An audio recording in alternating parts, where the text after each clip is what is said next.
The biting wind howled through the cracks of our dilapidated shack, a constant reminder of our poverty.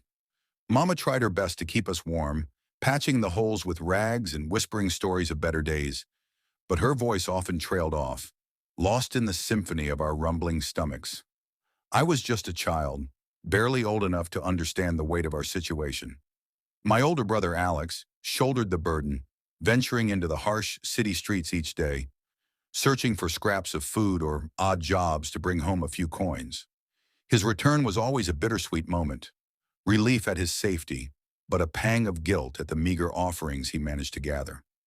Our days were a blur of hunger, cold, and the gnawing fear that things would never change. School was a distant dream, replaced by the harsh lessons of survival.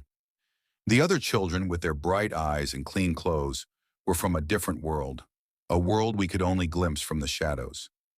One day, Alex didn't come home. Mama's face, already etched with worry, crumpled into despair. We searched, our voices hoarse from calling his name, but the city swallowed him whole. That night, the wind seemed to mock our sorrow, whistling a mournful tune that echoed our own. With Alex gone, the weight of our survival fell on my small shoulders. I scavenged alongside the stray dogs, my hands calloused and my spirit broken. The world was a cruel place, and I was just a forgotten child, lost in its vast indifference. But even in the darkest of nights, a flicker of hope can ignite. A kind old woman, her face lined with wisdom and her eyes filled with warmth, found me huddled in a corner, shivering and alone. She took me in, offered me food, a warm bed, and something I had long forgotten: kindness. Slowly I began to heal. The old woman, a retired teacher, saw the spark of intelligence in my eyes and nurtured it, teaching me to read and write, opening up a world beyond the squalor I had known.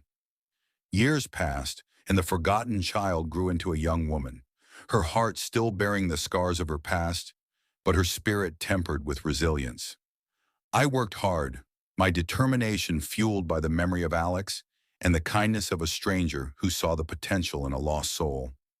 One day I found myself standing in front of a classroom, a teacher myself, ready to guide young minds and offer them the hope that had once been offered to me.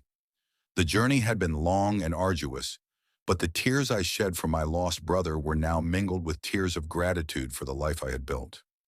The world is still a cruel place, but I know now that even in the midst of darkness, kindness can bloom, and a lost child can find her way home.